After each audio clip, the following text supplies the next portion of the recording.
Así. Comenzamos ahora el segundo módulo. Vamos a contar con la disertación de la doctora Mirta Beatriz Álvarez.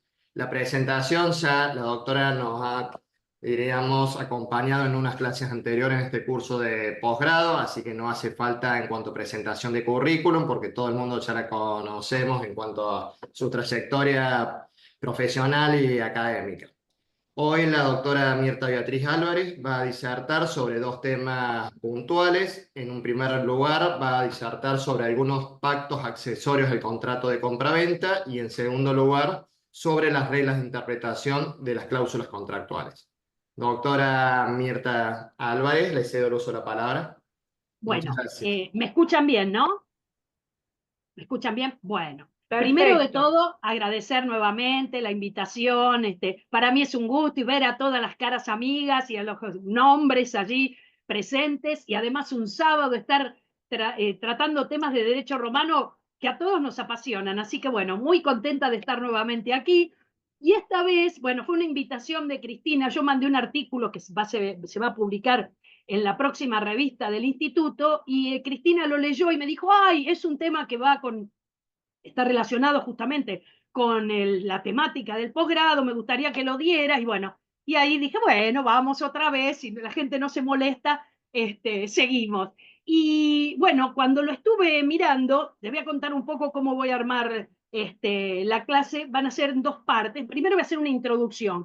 Esta introducción va a tener que ver con un trabajo de una profesora, Ana Moino Manrique, que es de la UNED, fue decana de la Facultad de Derecho de la UNED en España, y ella tiene un trabajo que fue la publicación de su tesis doctoral sobre los pactos en el contrato de compraventa. Yo ya lo había visto y la tengo citada, pero se me ocurrió releer algunas cosas del prólogo que voy a usar como introducción para esta primera parte. Después de hablar de algunos pactos, dos elegí, para ver todo el desarrollo desde el derecho romano hasta nuestro derecho, y después hacemos a lo mejor unas preguntas, si quieren, de lo que vimos, y la segunda parte, pero van a ver que son dos temas que están muy relacionados, que es las reglas de interpretación de las cláusulas contractuales. Entonces, esta relectura del prólogo de la doctora Oine Manrique me hizo ver esa relación y dije, ah, esta parte también la podemos ver. Así que bueno, así se va a desarrollar la clase y empezamos con la introducción, ¿sí? Bueno, una doctora, les comparto algunas reflexiones. Ella sostiene que un papel importante en el proceso de evolución de los modos de transmisión del dominio fue el desempeñado por los pretores, que como magistrados mayores se erigieron en fuente de resolución de conflictos jurisdiccionales del año, ustedes saben, 367 a.C., en el que como consecuencia de la promulgación de las leyes Licinia Sextia, monopolizaron el ejercicio de la jurisdicción.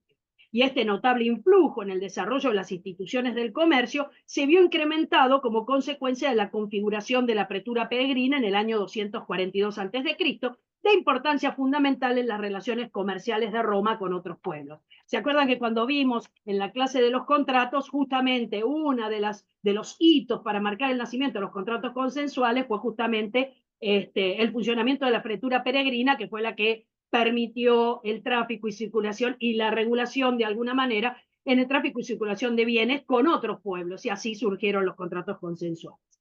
Será pues, según dice Talamanca, los pretores los que comenzarán a tutelar todos los contratos consensuales en vías de formación, como las cláusulas en ellas introducidos, en un momento en que contratos como el de compra-venta empezaban a ser utilizados interquines. Talamanca reconoce como dudosa la admisibilidad para los juristas de fines de la República y principios del Principado de las prestaciones accesorias, las leges, que las partes podían añadir a un contrato de compraventa que consideraba unido a la general desatención de los juristas del siglo II a.C.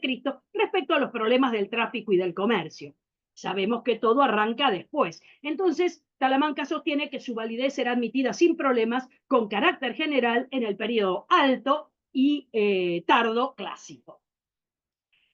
Como recuerda Fernández de Buján, en Roma se reconoció a los pretores en cuanto magistrados jurisdiccionales no solo una labor complementaria, interpretativa o integradora del ius civile, sino también incluso, en ocasiones excepcionales, correctora por la vía de dejar sin eficacia, en la práctica, una institución civil en desuso o cuya aplicación podía dar lugar a una injusticia. Al respecto, se afirma de manera reiterada en las fuentes que las soluciones pretorias son en ocasiones de equidad, es decir, procurando tener en cuenta lo que la conciencia y el ambiente social van requiriendo en cada caso concreto. Esta declaración pretoria ofrece, pues, un significado especial respecto de los acuerdos concluidos con ocasión de un contrato consensual, que son las llamadas pacta incontinenti adiecta, agregadas en el contexto mismo del contrato. Esto es, las partes podían, en ocasión de la celebración del contrato principal, concluir toda clase de acuerdos, cláusulas o convenciones que se encuadran en la categoría de pactum adiecta. Esta circunstancia, unida al principio jurisprudencial recogido por Jaboleno, conforme al cual bona fides exigit ad quod convenit fiat, determina que todos los pactos o convenciones que las partes hubiesen añadido a los contratos consensuales de buena fe, como la compraventa, el arrendamiento, el mandato, comentando o particularizando determinados aspectos del contrato principal, deben ser protegidos por la acción propia del contrato. Vamos a volver cuando veamos la introducción a esta primera parte, también voy a volver a comentar eso. Por ello, nada más conforme a la buena fe que proteger en los bona fide iudicia todos los acuerdos de las partes, tanto si eran favorables al demandante como al demandado. Es el criterio de la bona fides, el cauce a través del cual se otorga reconocimiento a todas las cláusulas que los contratantes debían formular. De este modo, los iudicia bona fidei proporcionaban el marco procedimental adecuado en el que los llamados pacto incontinenti adiectia eran directamente exigibles a través de la cláusula ex bona fide contenida en la fórmula de las acciones venditi y empti dirigidas al juez. En tanto formaban parte del contrato consensual y obligatorio, les eran aplicables todas las reglas generales de las obligaciones. Así, la voluntad de los contratantes en la celebración del pacto añadido quedaba sometida a ciertos límites, como el orden público y las buenas costumbres, el marco, como diríamos nosotros. Entonces, en todo lo que en la doctrina común en derecho clásico, los pactos concluidos en el momento de la celebración del contrato de compraventa forman parte del contrato de buena fe y se consideran como leges contractus, legem contractus. Todos estos pactos o cláusulas modifican, por acuerdo entre las partes, no los elementos esenciales del contrato, sin los cuales el contrato no podría existir, sino los efectos del mismo. Eso es lo que vamos a ver cuando analicemos los dos pactos que les voy a presentar. Su estudio por los juristas justifica no solo por su importancia en sí mismo, sino también desde el punto de vista de su inserción en el marco del contrato principal. En nuestro caso, la compraventa consensual y obligatoria propia del derecho clásico. Talamanca afirma en los últimos que en los términos económicos del contrato se dejaban enteramente a la voluntad de las partes y dependían del equilibrio entre sus recíprocas necesidades y su poder económico y social.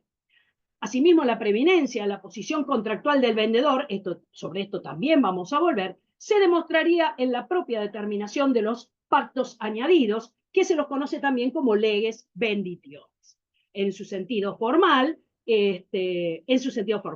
Sin embargo, esta posición predominante del vendedor puede también deducirse de otros aspectos del contrato de compraventa, tales como el régimen de sus obligaciones, el régimen de la responsabilidad por riesgos en el contrato o la regulación dada por los juristas a dos cláusulas, una de ellas la vamos a ver, importantes en el contrato como son la lex comisoria y la indiena aditio.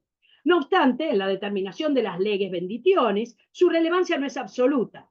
En este sentido, Michel entiende que, como contraposición a la preeminencia del vendedor en la determinación de las cláusulas de venta, tal como resulta de las fuentes, también aparece en ellas la expresión instrumentor o tabulae empiricus. Aquí viene lo de interpretación que después vamos a volver a ver en la segunda parte de la clase. La posición destacada del vendedor en la determinación de los pactos, que producían efectos a su favor, determinó como regla subsidiaria y en aras de la equidad que en el supuesto de que no fuese posible la interpretación de la voluntad contractual, esta fuese desfavorable al vendedor, ya que, como afirma Paulo, lo vamos a ver también en interpretación, recogiendo la opinión unánime de la jurisprudencia clásica, pudo haberlo expresado con claridad desde el primer momento. Entonces, lo que nos permite pensar, como hemos ya hemos visto y analizado a partir del final de la época clásica, es que ambigüedad y oscuridad, esto nos sirve después para interpretación, serían conceptos en la época clásica idénticos para referirse a la dificultad de interpretación de un texto, tanto verbal como escrito. Por tanto, en opinión unánime de la jurisprudencia romana, la oscuridad del pacto, antes que al comprador, debe perjudicar al vendedor, ya que desde el primer momento pudo haberlo expresado con mayor claridad. Dentro de las reglas establecidas por los compiladores, se recoge, pues, de manera específica, como reflejo de su frecuente utilización en la resolución de los conflictos planteados en las transacciones comerciales, la referida a la interpretación de los pactos añadidos al contrato de compraventa, en los que ya no se distingue entre ambigüedad y oscuridad. Siguiendo la opinión unánime de la jurisprudencia clásica, se dice, pues, que los pactos ambiguos se interpretarán en contra del vendedor. Siguiendo la línea marcada por la buena fe que debe presidir las relaciones contractuales, la ignorancia que no sea supina aprovecha al comprador y no al vendedor, como se establece en un texto de Paulo tomado del libro quinto de los comentarios a Sabino y recogido en Digesto 18.1, 15.1. En el estudio casuístico de las fuentes jurisprudenciales sobre los pactos a favor del vendedor que acompañan el contrato de compra-venta, se puede observar una diferencia sustancial entre los pactos en los que el vendedor se reserva la facultad de rescindir la venta, como la lex comisoria, de aquellos otros con los que el vendedor intenta conseguir otros efectos, fundamentalmente de garantía. Así, la doctrina tradicionalmente ha calificado los primeros como cláusulas de rescisión, en virtud de las cuales uno de los contratantes se reservaba, firma Aranjo Ruiz, la facultad de resolver el contrato. Me gustó este término que usa Aranjo Ruiz. Ritornare sulla parola data, como se verificasen determinadas circunstancias dependientes de la voluntad propia o de la otra parte, o incluso del cumplimiento de determinados eventos. Es el caso de la lex comisoria y la indemnadictio a favor del vendedor, así como del pacto displicentae a favor del comprador. Y bueno, la posición de la escuela sabiniana siempre es más favorable a los diversos supuestos de compraventa con pacto añadido, y esta postura respondió a un momento de hacer el contrato más rico en contenidos y liberal, a fin de integrar en él mismo transacciones que sin duda alguna afectaban y protegían directamente los intereses de compradores y vendedores. De ese modo, una vez que las partes se encuadran, en la órbita del contrato de compra-venta, todo se contempla como una estructura única que engloba los pactos añadidos. Y para finalizar esta primera introducción, voy a citar a Fernández de Buján, que dice que estos rasgos del derecho romano como construcción doctrinal, abierta y flexible, junto con la preocupación procesal, considerando el litigio el crisol donde se conforman los conceptos sustantivos, como que hacen del derecho romano un derecho especialmente idóneo para ser norte y guía en la tarea de elaboración de un código. Bueno, él dice europeo de contratos, pero nosotros podemos hablar de un código en cualquier sistema unificado, como podría ser el Mercosur, porque también tenemos todos base romana, ¿sí? Bueno, esta era la introducción que me gustaba compartir, y ahora vamos al primer tema, y les voy a contar por qué elegí los dos pactos que elegí. Voy a tratar el Pactum de Retrovendendo, traducido en nuestro derecho como pacto de retroventa, ya vamos a comentar si ese término es correcto o no, y la lex comisoria, actualmente pacto, bueno, no actualmente, con Vélez el pacto comisorio, actualmente la cláusula resolutoria. Conforme un principio del derecho civil romano, el simple pacto no daba lugar a acciones que permitieran requerir su cumplimiento, sino que solamente concedían excepciones. May sostiene que la jurisprudencia derogó esta regla en el caso de los pactos añadidos a un contrato de buena fe, como vimos en la introducción, con el fin de alterar los efectos naturales del mismo. Así ocurrió en la compraventa, donde se consideró los pactos como parte integrante del contrato, ya que los mismos conformaban el consentimiento recíproco. Se reconoció que no era necesario crear una acción especial para perseguir su cumplimiento, sino que podía conseguirse con la misma acción propia del contrato, la actio venditi o la actio eventus. La jurisprudencia fue evolucionando en cuanto a la interpretación de estos pactos. En un comienzo, según opinión de Sabino, en Digesto 41, 4, 2 y 3, la mayoría de estos pactos podían ser agregados por la forma de una condición suspensiva. En el siglo II después de Cristo, Juliano consideró la venta formada, pero sujeta a una condición que actualmente llamaríamos resolutoria y que para los romanos funcionaría como una condición suspensiva con efectos resolutorios. De tal manera que de suceder esta, se consideraba como no comprada la cosa. Esta es la opinión aceptada por Ulpiano en Digesto 18.2.2 y Digesto 18.3.1 y 4. Y acá el profesor Varela Gil explica un poco cómo se manejaba en el derecho romano, que sabemos que hay algo que se repite mucho en los manuales, que los romanos no conocieron las condiciones resolutorias. Todos los pactos añadidos a los contratos de compraventa son condiciones resolutorias. Lo que pasa es que no lo armaron como condición resolutoria, porque eso era reconocer que el negocio podía caer y esto no daba con su mentalidad. Entonces, ¿qué hacen? Lo organizan de una manera que, digamos, permite hacerlo considerar. Se arma la compraventa como un negocio puro y simple y junto a ella se establece un pacto de resolución condicionado suspensivamente, unido a una compraventa pura, y se pactaba que si el vendedor devolvía el dinero, el comprador debía retransmitirle la cosa. O sea, lo armamos como puro a la compraventa para no afectar la raíz del negocio, pero disponemos que si pasaba tal cosa, entonces ese negocio puro quedaba sin efecto y lográbamos un efecto resolutorio, ¿sí? Teniendo en cuenta el principio de la autonomía de la voluntad, nos abocaremos al tratamiento de dos pactos. ¿Cuál es elegir? El de retroventa o pacto en latín de retrovendendo, pues se trata de un pacto que ha recibido y continúa recibiendo muchísimos cuestionamientos referidos al motivo de su inscripción. Ahora vamos a explicar un poquito por qué está, según el profesor Varela Gil, un catedrático de la Universidad de Cádiz, por qué está poco tratado en las fuentes el pactum de retrovendendo. Y seguidamente vamos a referirnos al pacto comisorio, lex comisoria en latín, que más tratamiento tienen las fuentes. Hay un título completo del digesto, el título 3 del libro 18, que está, por eso lo envié todo, son 8 fragmentos nada más, pero bueno, es todo el título tratando nada más que el pacto comisorio. Y en el derecho argentino este pacto comisorio ha tenido una evolución muy importante, porque primero comenzó a operar también a favor del comprador, cosa que en Roma no se lograba, no se podía, y luego se entendió hasta como cláusula comisoria implícita, o sea que todos los negocios bilaterales, ya no solo la compraventa, ya no solo a favor del comprador o del vendedor, podía o se considera incluido.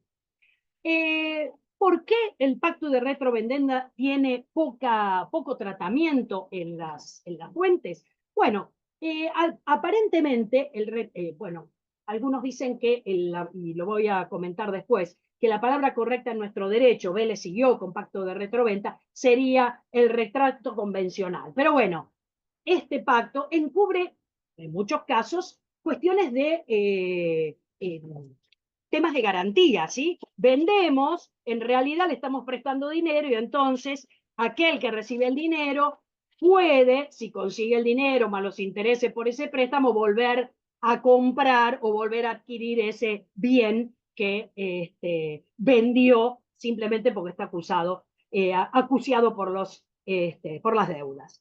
Entonces, si utiliza este pacto en Roma, ¿por qué no fue tan necesario y por qué tanto no lo tratan las fuentes? Sencillamente porque careció de interés, porque en realidad cuando se ejecutaba dice, un crédito, el acreedor podía quedarse directamente en la prenda, por ejemplo, en determinados momentos, podía quedarse con la cosa dada en prenda. Entonces, si lo podía hacer, cosa que en nuestro derecho no es admitido, entonces no tenía necesidad de poner esta cláusula. Por eso, según Varela Gil, el desinterés que muestran las fuentes por este contrato. Y él sostiene que con la compraventa las partes no buscan en realidad un intercambio, cuando hay este pacto, ¿no? No buscan en realidad un intercambio de cosa por precio, sino garantizar con la propiedad de un bien en la devolución de un préstamo. Y en Roma no fue necesario por recurrir a este negocio para conseguir tal fin, sino que durante buena parte de su historia se pudo garantizar la devolución del préstamo directamente con la propiedad de una cosa a través de la fiducia o de la prenda, como les comenté. Posteriormente, cuando estas instituciones desaparecieron ya en la etapa postclásica, tampoco el pacto de retrovendiendo tendría una amplísima difusión, las fuentes apenas tratan de él, y entre las causas que determinaron esta circunstancia parece que ocuparía un lugar relevante la posibilidad que seguía teniendo el acreedor de quedarse con el bien que servía de garantía en caso de impago. De este modo, el pactum de retrovendendo quedaría reducido fundamentalmente a las compraventas en las que verdaderamente el vendedor quisiera desprenderse de la cosa, pero se guardara la posibilidad de recuperarla en un futuro si su fortuna mejoraba o si las circunstancias cambiaran. Algo no muy distinto al supuesto que recoge Código 454.2, que es una de las pocas fuentes, porque no hay muchas, hay una en el código y una en el digesto, que se refieren a este pacto y se las acompañan. Bueno, se trata de un pacto, como les dije, que la jurisprudencia le prestó poca atención. ¿En qué consiste? El vendedor se reservaba el derecho de volver a comprar la cosa vendida dentro de cierto tiempo, y en Roma también podía ser sin límite de tiempo, por el mismo precio o por otro distinto, determinado o a determinarse. Esto surge de digesto 19.5.12. Aunque el fragmento atribuido a Próculo se refiere a un supuesto muy particular de una mujer que compra, pero que si después se separa, le permite compra al marido, después le permite al marido volver a adquirir la cosa, en el final hay una frase que amplía muchísimo, porque dice que podría darse en otros negocios o con otras personas, con lo cual ya no se refiere solo a ese caso particular con el que comienza el fragmento. El vendedor podía ejercer su derecho de retroventa mediante el actio venditi, es decir, la actio propia del contrato, y, según Código 454.2, también a través del actio prescriptive verbis, pues se consideraba que si el vendedor había cumplido el contrato, el cual, si hubiera agregado este pacto, se encontraba en la misma situación que el contratante que hubiera cumplido un contrato innominado. Ustedes saben que la base de los contratos innominados, los cuatro más comunes, do de, do facias, facius de, facius facias, que son, en realidad, son convenciones sinalagmáticas que se tornan obligatorias, es una definición de Caramé que a mí siempre me gusta citar, cuando una de las partes ha cumplido con la prestación. Entonces, si ya di, me van a tener que dar una acción, por ejemplo, el actio prescriptive verbis no tiene nombre porque el contrato es innominado, entonces la acción tampoco tiene nombre, para poder reclamar a la otra parte que cumpla con la otra prestación.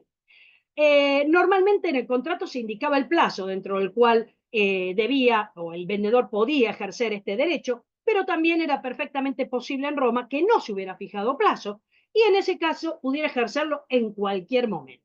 El vendedor podía, mediante la oferta del precio convenido, exigir la restitución de la cosa vendida y, si ésta hubiera estado deteriorada, los daños e intereses correspondientes.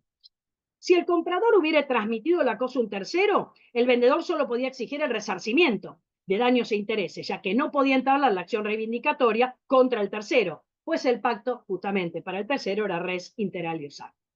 Si el comprador hubiera constituido sobre la cosa algún derecho real a favor de terceros, el vendedor, al ejercer el derecho de retroventa, debía recibir la cosa con los gravámenes que pesaren sobre ella y tendría derecho a requerir al comprador los daños e intereses correspondientes.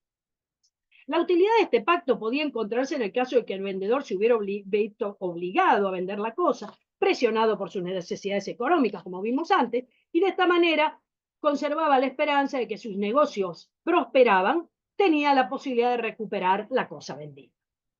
Vamos ahora, esto en Roma, porque después vamos a ver los pactos en el derecho argentino actual, vamos a tratar la lex comisoria. Y antes de tratar la lex comisoria, o pacto comisorio, como lo hemos conocido nosotros, voy a hacer una introducción de que Adame Godard, el profesor e investigador de la UNAM, de la Universidad Nacional Autónoma de México, tiene un libro que es la traducción del libro 18 del Digesto, pero con comentarios sobre la compra-venta internacional, y antes de comenzar el título tercero, que es el que se dedica a la lex comisoria, él hace la aclaración que la traducción de lex comisoria por cláusula comisoria y en general la traducción de lex por cláusula se justifica porque en el lenguaje jurídico actual no se usa la palabra ley para significar el contenido de la voluntad de un particular, como puede serlo un comprador o un vendedor. sino solo para significar el contenido de la llamada voluntad popular o voluntad pública. No se habla hoy, como en el derecho clásico, de una ley privada, lex privata, en los contratos, por lo que el lector actual que leyera la palabra ley referida a un contrato, inmediatamente pensaría en una ley promulgada por el Estado que rigiera dicho contrato, y no en una declaración de voluntad de las partes contractuales. Para designar actualmente, y entonces justifica la traducción que hace de cláusula comisoria, del ex comisoria por cláusula comisoria, para designar actualmente lo que las partes acuerdan en un contrato, se usa la palabra cláusula, aun cuando el contrato no se haga por escrito. La lex comisoria, de la que se habla en este título, es un acuerdo, pacto o cláusula que hacen las partes en la compra-venta. Así termina la introducción de por qué traduce de esa manera. Se trata de un derecho que se reserva el vendedor para resolver el contrato y solicitar la restitución de la cosa si ésta hubiera sido entregada, si el comprador no paga el precio en el tiempo convenido. Esto surge de digesto. Bueno, ya dijimos que el título tercero es todo sobre pacto comisorio, lex comisoria. Esto surge de digesto 18.3, 1, 2 y 3. Torrent opina que este pacto corresponde a una época más tardía. A la lex comisoria, como sabemos, le dedica el digesto íntegramente el título 3, que recoge 8 fragmentos. Si el comprador no paga el precio en el tiempo convenido, el vendedor podía solicitar la resolución sin necesidad de constituirlo en mora. Esto surge de digesto 18, 3, 4, 4. El comprador quedaba como consecuencia de este pacto obligado a restituir la cosa comprada en el estado en que había recibido, libre de cargas y con todo su fruto. Digesto 18, 3, 5. Para ello se le reconoce al vendedor en la época justinianea un actio in rem, pues este acto concedía la revocación real de la adquisición de la propiedad, en contraposición de la eficacia meramente obligatoria que tiene el mismo pacto en la época clásica. Si la cosa se hubiera deteriorado por culpa del comprador, respondía por los daños. Si no podía restituirla, respondía por los daños e intereses. Si la restitución se hiciera imposible por haber dispuesto de la cosa el comprador, en principio el vendedor no tendría acción contra el tercero conforme a la constitución de Alejandro Severo, que está en Código 454.3, aunque hay opiniones divididas sobre este tema. El segundo efecto de este pacto comisorio es el derecho del vendedor de retener las cantidades recibidas en concepto de arras o como parte del precio. Es conveniente señalar que el vendedor podía indistintamente solicitar la resolución o exigir el cumplimiento ante la falta de pago del precio, ¿no? Aunque si optara por esto último, se considera que renunció al pacto comisorio. Digesto 18, 3, 7. Igual presunción se aplica si expirado el plazo para el pago del precio, el vendedor recibe todo el precio o parte de él, digesto 18, 3, 6, 2. Vale decir que en ningún caso se le reconoce al vendedor el ius variable. En el digesto citando a Paulo se considera a este pacto como condición resolutoria, digesto 41, 4, 2, 3, infine. Ya sabemos cómo se plasmaba en el contrato, pero bueno, el efecto era de condición resolutoria. Vamos a ver ahora la recepción en el Código Civil argentino de estos dos pactos, ¿sí? Borda señala que en razón de que en el ámbito contractual impera el principio de la libertad, conforme al artículo 1197 del Código de Vélez, las partes podían, ya con Vélez, pactar las cláusulas y modalidades que estimaran convenientes. Salvo contadas excepciones, las disposiciones que tenía el Código Civil argentino eran de carácter supletorio. El código se había limitado a reglamentar las cláusulas más frecuentes. Esto quiere decir que cualquiera podía establecer algún otro pacto dentro del contrato de compra. Bueno, vamos primero al pacto de retroventa. Hay pacto de retroventa cuando el vendedor se reserva la facultad de recuperar la cosa vendida, devolviendo el precio o una cantidad mayor o menor estipulada en el mismo contrato. Esto constaba en el artículo 1366 del Código de Vélez. Al respecto de la terminología, que es bastante discutida, Crespo sostiene que, cierto que el concepto de retroventa que el codificador usó implica una segunda venta, pero fácil es ver que no se armoniza con las disposiciones del código con respecto al pacto, que son las que obligan. Y aquí, con toda razón, se deja dicho que el verdadero término que debió emplearse es el de retracto convencional, porque no necesita nada del comprador. El vendedor lo puede utilizar con su propia voluntad. Entonces, no es que tiene que volver a comprarle la cosa al comprador, ¿sí? Pero bueno, Este es el término que se usa, se criticó y ahora vamos a ver después que el Código Civil lo sigue utilizando. Algunas cosas presta atención, en otras no. El adquirente, en virtud de una compraventa con pacto de retroventa, recibió un dominio revocable por todo el plazo de vigencia de esta facultad resolutoria. Y finalizado dicho plazo, sin que hubiera tenido lugar la retroventa, el dominio del adquirente devenía irrevocable. Caso contrario, la venta se resolvía y el vendedor tenía derecho a reclamar la tradición de la cosa. Esto conforme al artículo 1371, inciso 2 del Código Civil de Vélez. A lo dicho, cabe agregar que la facultad que confiere la retroventa es potestativa, en el sentido que permite al vendedor recuperar la propiedad de la cosa por la sola manifestación de su voluntad y la puesta a disposición del precio, sin requerir el concurso de, por ejemplo, incumplimientos por parte del comprador. Esto último lo distingue claramente del pacto comisorio que vamos a ver después, ¿sí? En cuanto a la naturaleza de este pacto, Borda sostiene que ha sido controvertida e indica que en sus orígenes románicos era un compromiso adquirido por el comprador de volver a vender la cosa al primitivo enajenante, idea que hoy se rechaza, porque la retroventa funciona automáticamente sin el concurso de la voluntad del comprador.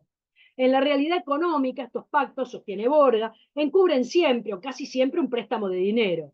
La venta funciona como garantía que la suma será prestada será devuelta. Por ese motivo, estos pactos fueron combatidos por el derecho canónico y la cuestión de su licitud ha sido planteada con frecuencia y algunas legislaciones lo han prohibido. Tal así el Código Civil mexicano, el Código portugués, la ley rumana contra la usura. Penimpede sostiene, por su parte, que la retroventa no necesariamente oculta, siempre hay dos versiones de todo, ¿no? Son dos opiniones, un préstamo usurario, por lo que parece excesivo prohibirla con dicho fundamento. En primer lugar, porque la retroventa es un instrumento útil, pues puede emplearse con fines de garantía, y también como medio de otorgar liquidez inmediata al vendedor sin que éste pierda irrevocablemente la propiedad del bien vendido. Georges Ripert y Jean Moulin sostienen que estos autores que el pacto es útil para aquellas personas que tienen necesidad de dinero y que quieren procurárselo disponiendo de sus pertenencias. Es decir, existe una transmisión del dominio, pero el vendedor conserva la esperanza de recuperarla. Y lo denominan como un mal sistema de crédito, ya que encubre préstamos usurarios, a raíz de lo expuesto lo comparan con un préstamo hipotecario, pero en sentido inverso. Esto es bastante interesante porque dice, el que toma prestado hipotecando un inmueble retiene provisoriamente su propiedad y solo la perderá si no está en condiciones de reembolsar el préstamo al vencimiento. El que vende con pacto de retroventa comienza por enajenar y solo recobrará su propiedad si está en condiciones de reembolsar al vencimiento los fondos que le fueran entregados. O sea, son dos caras, pero se logra más o menos lo mismo. Es requisito sine qua non para que haya venta con pacto de retroventa que el comprador haya recibido el bien tal como lo prescribe el artículo 1366 del Código Civil de Vélez. Para distinguir el verdadero contrato de retroventa del préstamo disfrazado, debemos estar atentos a dos circunstancias: la vileza del precio y la posesión del inmueble por el vendedor durante el tiempo del pacto, que es algo que sabemos que es una presunción que nos sirve para ver en muchos casos la simulación de determinado negocio. La cláusula de retroventa normalmente fijaba el precio que debía pagar el vendedor para rescatar la cosa, que podía ser menor, igual o mayor que el de venta. Y si nada se hubiera dicho al respecto, se debía interpretar que las partes entendieron ajustarse al mismo precio de la venta. En síntesis, las condiciones de validez en el Código de Vélez eran las siguientes. Primero, solo se permitía en relación a los bienes inmuebles, conforme al artículo 1380. Su plazo no podía exceder de 3 años a partir de la fecha del contrato. Sabemos que en el derecho romano podía tener plazo o podía no tener. Artículo 1381. Si se pactó un plazo mayor o no se estableció plazo alguno, se entendía reducido o convenido por el plazo de 3 años. Tercero, debía estipularse en el mismo acto de la venta, simultaneidad del pacto y de la compraventa. Y cuarto, determinación del valor, precio de rescate. Quinto, la publicidad, la inscripción registral, porque sabemos que el pacto de retroventa tiene que estar inscrito cuando se inscribe la venta, ¿sí? Que bueno, muchas veces cuando uno analiza un certificado de dominio y ve el pacto de retroventa ya se imagina lo que hay detrás de todo eso, ¿no? Pero bueno, tiene que ser así para que sea obligatorio y que sea válido para interponer a los terceros.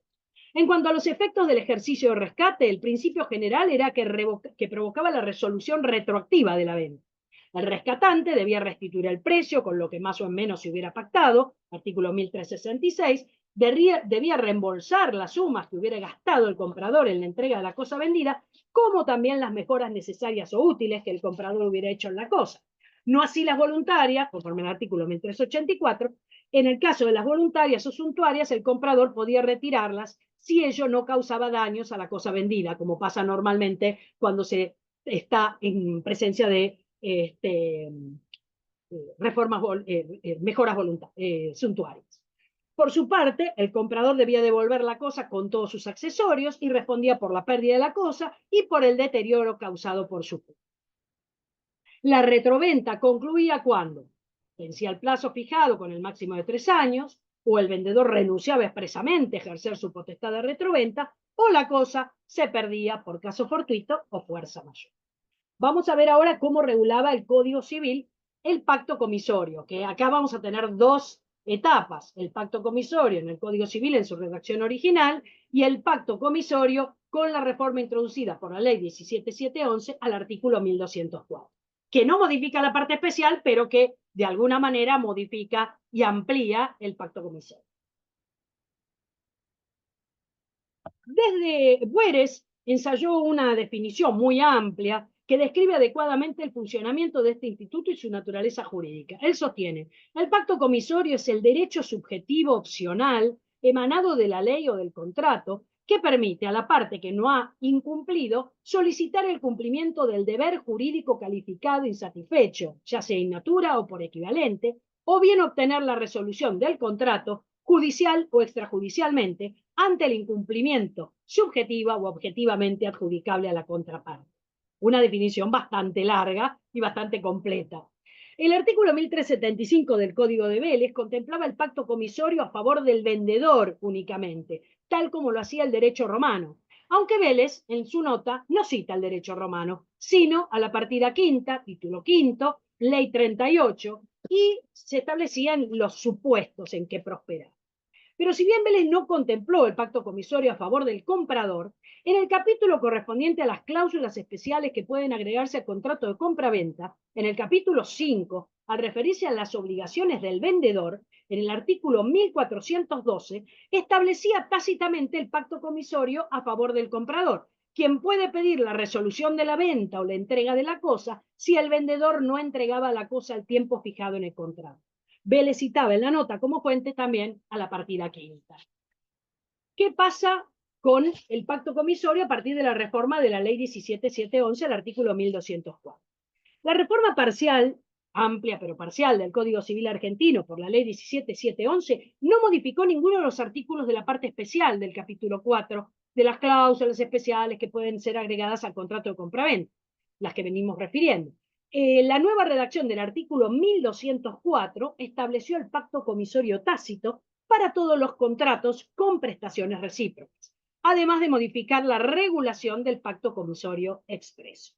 El artículo 1204 del Código Civil, reformado por la ley 17711, era idéntico al artículo 216 del Código de Comercio y eliminaba toda duda de que beneficiaba a ambas partes. El pacto comisorio fue considerado a partir de la reforma de la ley 17711 un elemento natural de los contratos con prestaciones recíprocas que otorgaba a las partes la facultad de resolver las obligaciones emergentes de ellos en caso de que uno de los contratantes no cumpliera su compromiso, según resultaba de la norma contenida en los artículos 216 del Código de Comercio y 1204 del Código Civil. Sin embargo, para que funcionara la facultad de resolver el contrato, el incumplimiento del deudor debía ser sustancial, esencial, de importancia, que comprometiera el fin propio del negocio y analizado conforme a las particulares circunstancias de cada caso. Esto no surgía, como va a surgir, ya vamos a ver, en el Código Civil y Comercial, no surgía de la normativa del Código con la reforma de la ley 17711, sino con los fallos jurisprudenciales, ¿sí? Entre ellos hay un fallo de bastante tiempo atrás de la Sala E de la Cámara Nacional en lo Civil que establece todas estas condiciones del incumplimiento para poder hacer uso del pacto comisorio. Como condiciones mínimas e indispensables para la procedencia de esta figura, atento al que el Código Civil no las enumeraba, los autores casi con unanimidad referían: debía tratarse de un contrato con prestaciones recíprocas, o llamado también sinalagma.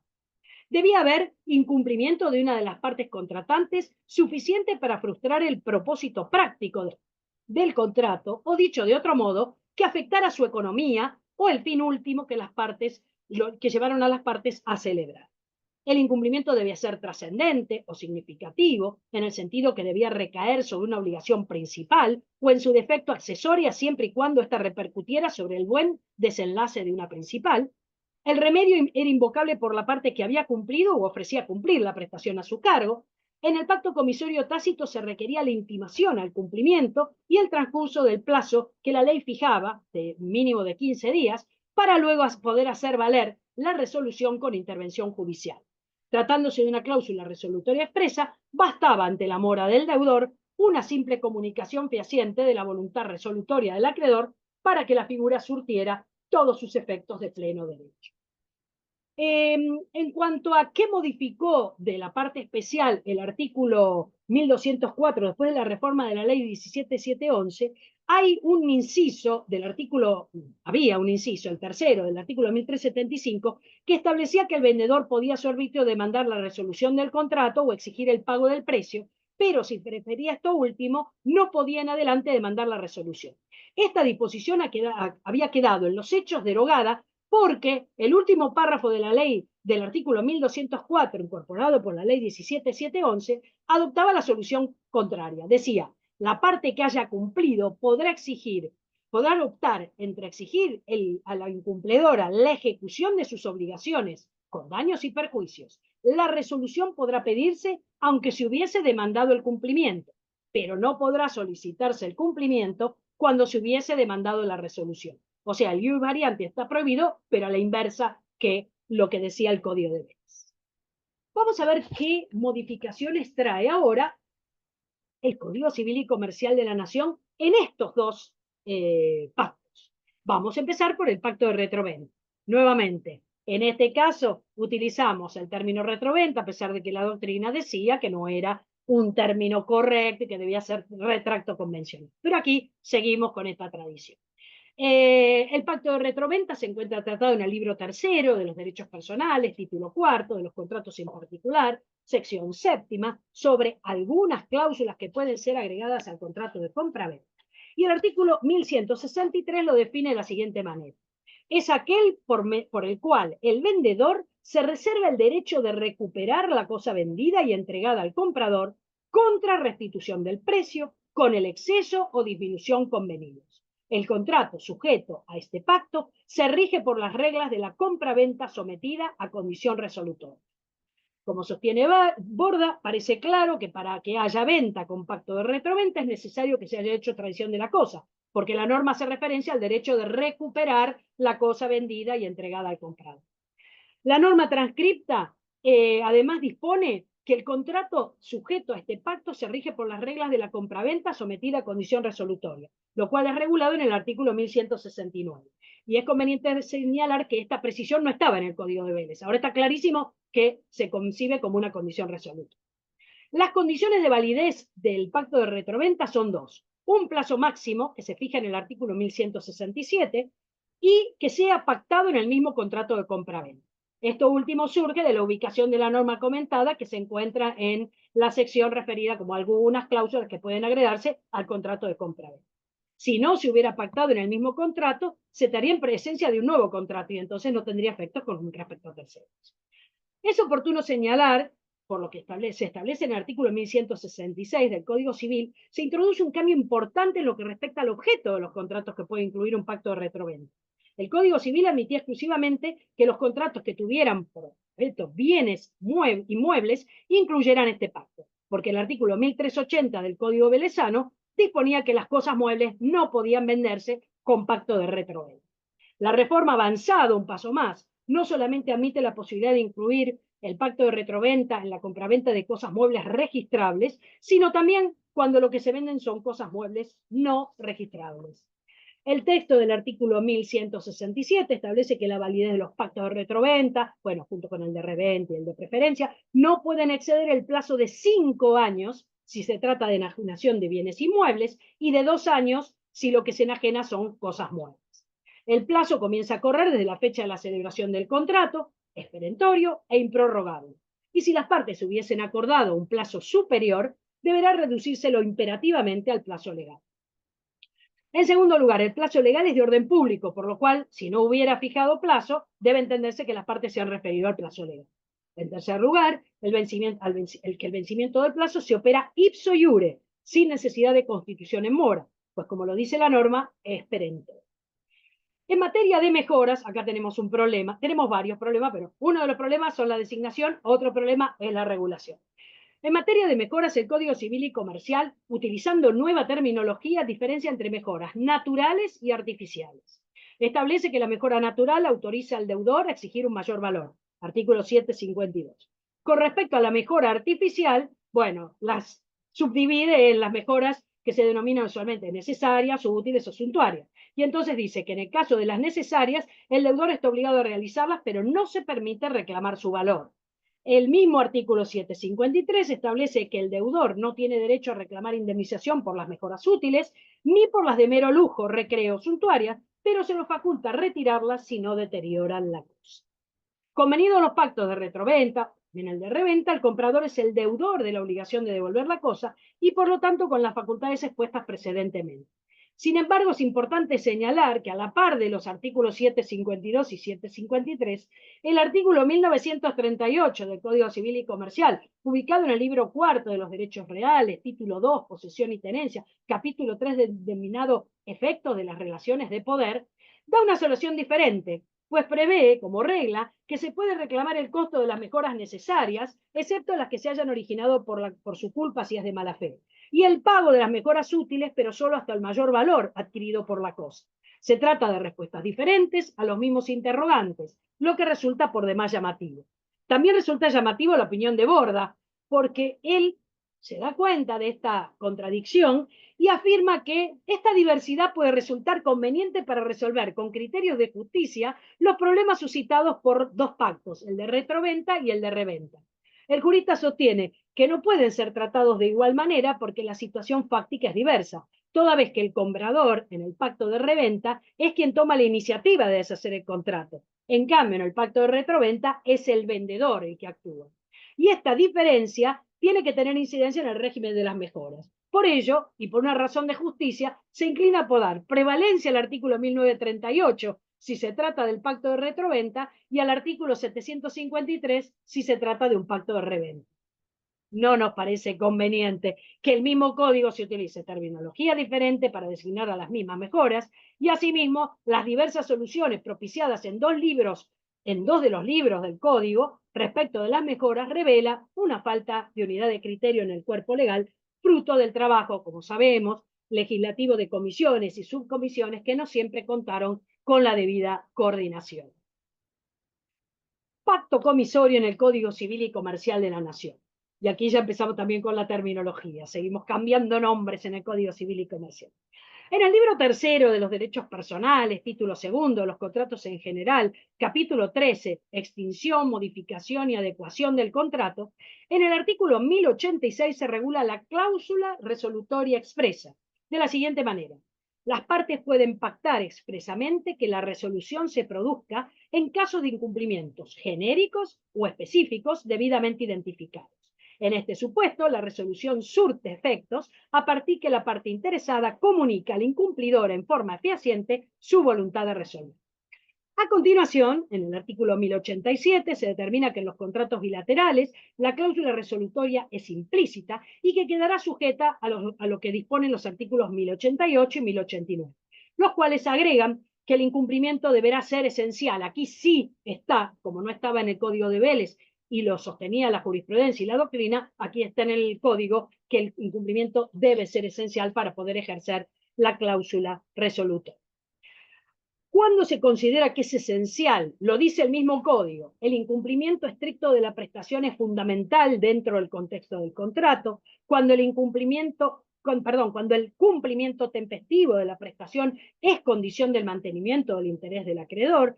Cuando el incumplimiento priva a la parte perjudicada de lo que sustancialmente tiene derecho a esperar. cuando el incumplimiento es intencional y cuando el incumplimiento ha sido anunciado por una manifestación seria y definitiva del deudor al acreedor. Como sostiene Julia Fernández, al detallarse cuáles deberán ser los presupuestos para la extinción del contrato, queda un lugar más estrecho para la interpretación. Es evidente e inevitable que siempre existirá un lugar para la discrecionalidad y subjetividad judicial. Sería necio intentar negar su existencia y necesidad. Sin embargo, consideramos que es conveniente que se expliciten lo más posible los requisitos que deben evaluarse. Conforme Sánchez Herrero, de acuerdo con las normas transcriptas, solo se puede resolver el contrato en virtud de la facultad resolutoria implícita si el incumplimiento es esencial, y esta exigencia no estaba contenida en el Código de Oro.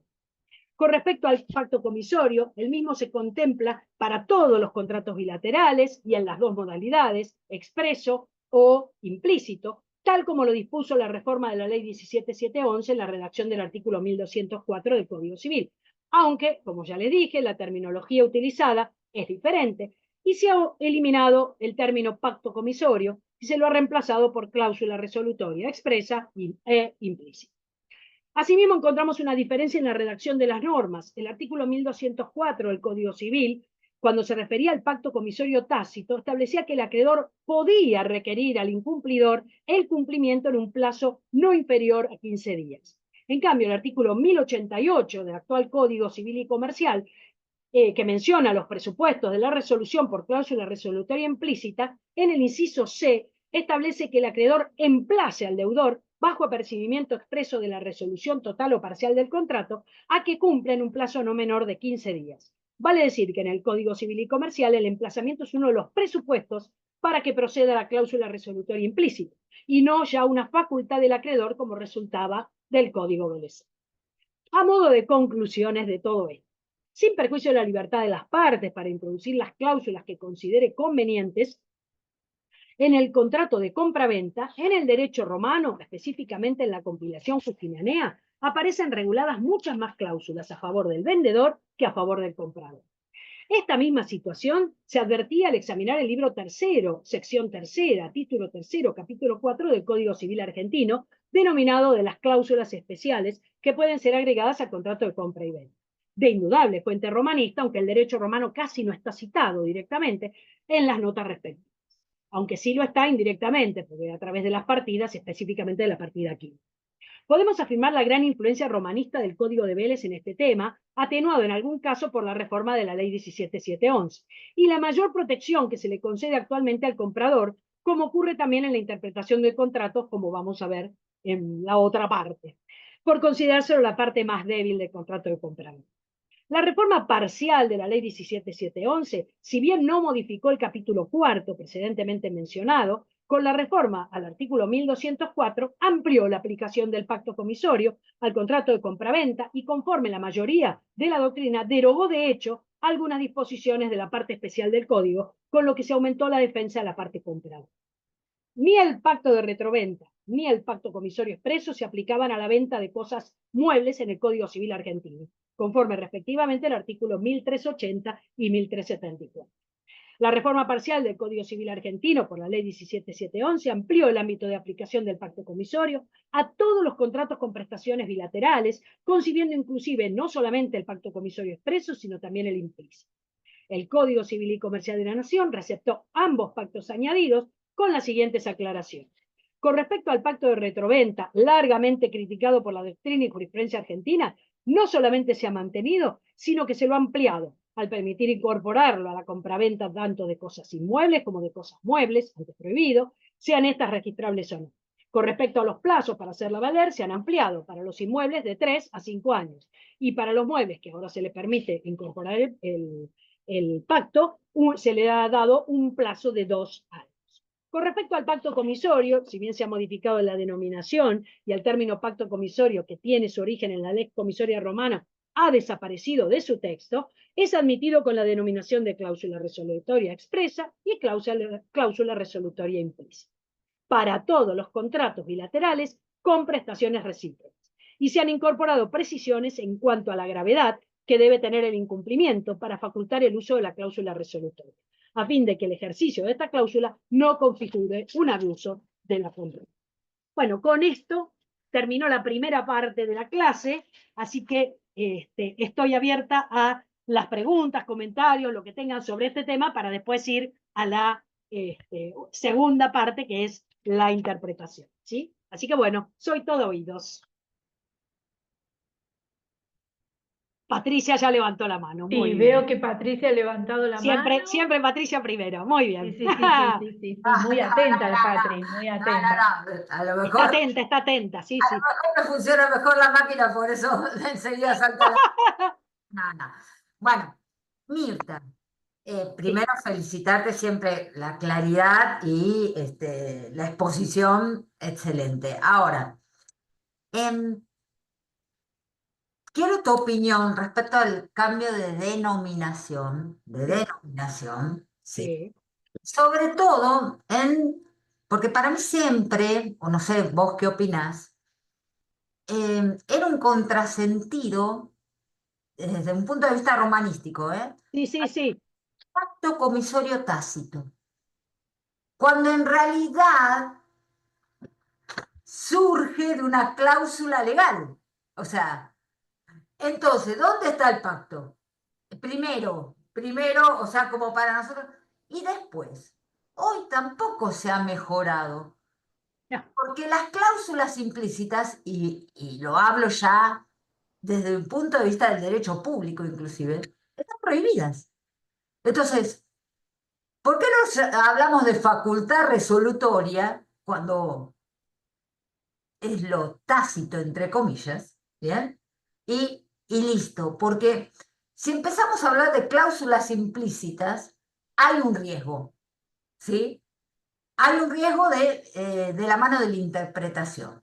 Por supuesto que nunca pudimos hablar de un pacto tácito, porque si no hay acuerdo, o sea, surge de ley, así que ahí no podemos hablar de pacto. Entonces yo creo que en ese camino el código es temeroso de seguir, de no tomar una posición clara y decir, miren, estas son las previsiones de ley, porque nosotros encontramos que si se quiebra el sinalagma, la ley puede también establecer esta facultad resolutoria. Ahora, hablar de lo tácito ya a esta altura de la vida, ¿sí? O que la lex comisoria tácita, la verdad a mí me parece un contrasentido total, pero quiero tu opinión, Mirta, porque bueno, ha sido muy clara y me parece que vas por ese camino. Gracias. No, gracias a vos, Patricia.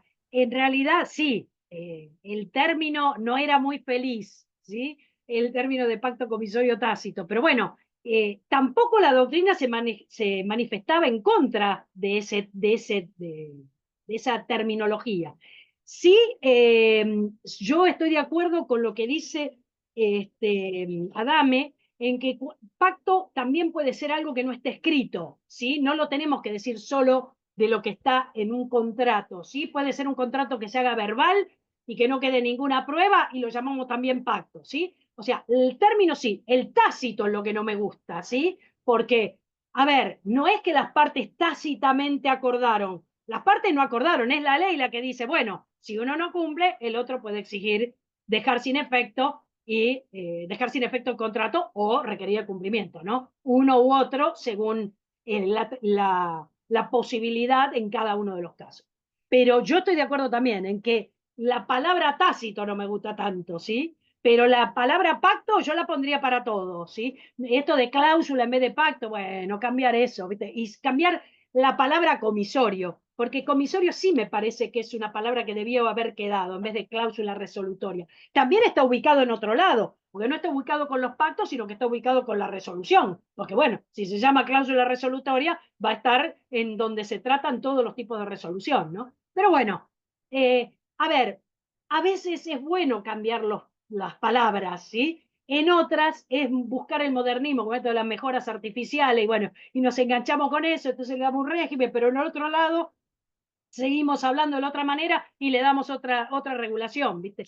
Entonces, bueno, habría que hacer una revisión, que hubo varios proyectos de coordinar y tratar de ver todas estas contradicciones que van apareciendo. A medida que uno va leyendo sobre un tema, encuentra, ¿viste? Habría que ir juntándolas todas y propiciar una reforma integral de coordinación, no de modificar, sino de tratar de coordinar todo el código entre sí, ¿no? Pero bueno, mientras tanto, lo que podemos hacer es decir, está esto. Pero sí, coincido plenamente. Así que gracias por la intervención y por la aclaración, porque bueno, permite explayarse un poquito más.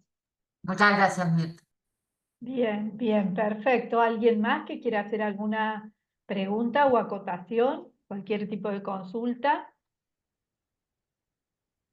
Me parece que no. Bueno, Mirta, hay muchos mensajes de felicitaciones para vos, como siempre. No sé Gracias. cómo te gustaría, Mirta, que sigamos, tomarte 5 o 10 minutos y luego seguir o en continuarlo, como vos 5 minutos dispongas. como para tranquilizar la garganta, porque casi me quedé sin Eso. saliva y Sí, sí, sí, pongo un sí. poco más de agua Entonces, y seguimos volvemos. con la segunda y última parte Está. a las 12:10. ¿Les parece a Perfecto. todos? Muy bien. 12:10. Excelente, Gracias. gracias. Nos Y vemos en dejo unos conectada, minutos. pero sin cámara. Nos vemos en 10 minutos entonces. Gracias.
Qué puntuales que somos, Patricia.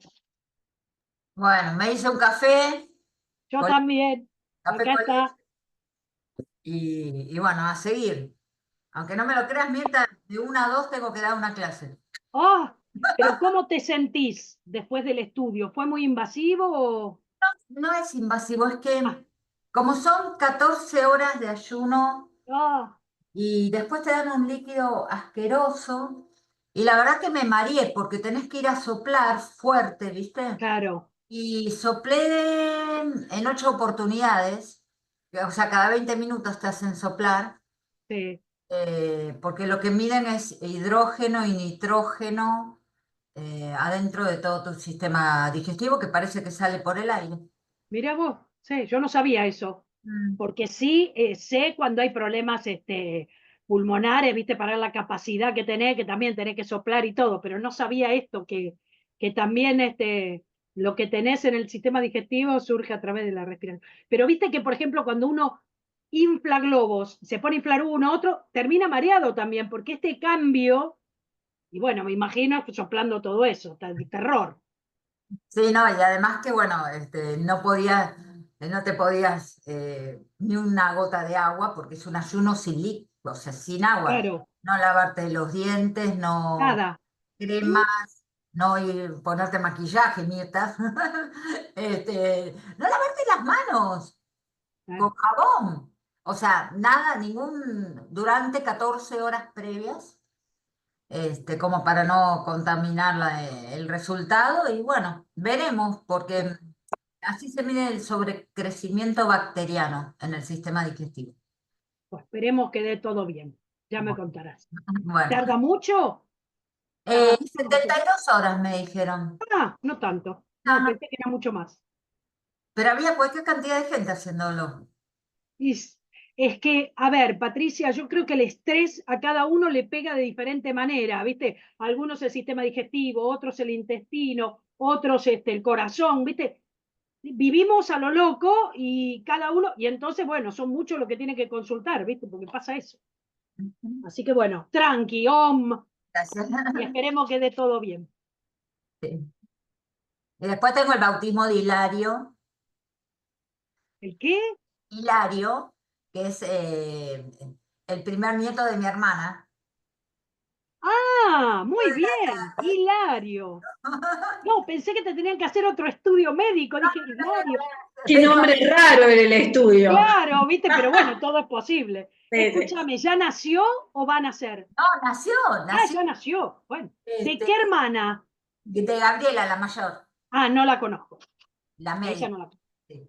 Bueno, perdón que yo me demoré Sí, un no, no. minuto. Volvemos, Acá volvemos a estoy. la parte, dejemos la parte Ya médica ves, social, y volvamos vayamos Tú a. quieras, Mirta, querida. Sí, bueno, como les dije, vieron que en varias, en la introducción y después en algunos momentos de la clase, de la primera parte de la clase, yo fui diciendo algo de interpretación. Por eso cuando fui a pensar la clase completa, dije, son temas que están relacionados. Así que bueno, vayamos ahora a ver la interpretación de las determinadas cláusulas contractuales, ¿sí? ¿Cuáles son los criterios de interpretación? Y acá hay algo, hay un principio que todos conocemos, que viene del derecho romano y que lo vamos a ir analizando, que es el favor de Vitoris. El favor de Vitoris es un criterio de interpretación de cláusulas contractuales, porque si está todo claro, no necesitamos hacer nada. El problema se presenta cuando hay oscuridad, cuando hay ambigüedad. Entonces, ¿cuáles son las distintas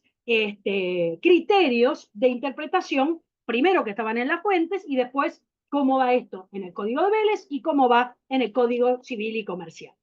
Y dentro de las fuentes, les aclaro que ustedes habrán visto que eran muchas fuentes que les mandé en el tema de interpretación, pero hay muchísimas más, ¿sí? Lo que pasa es que, bueno, hubo que hacer un recorte en las que tenían que ver más, hay muchas con respecto a las cláusulas testamentarias.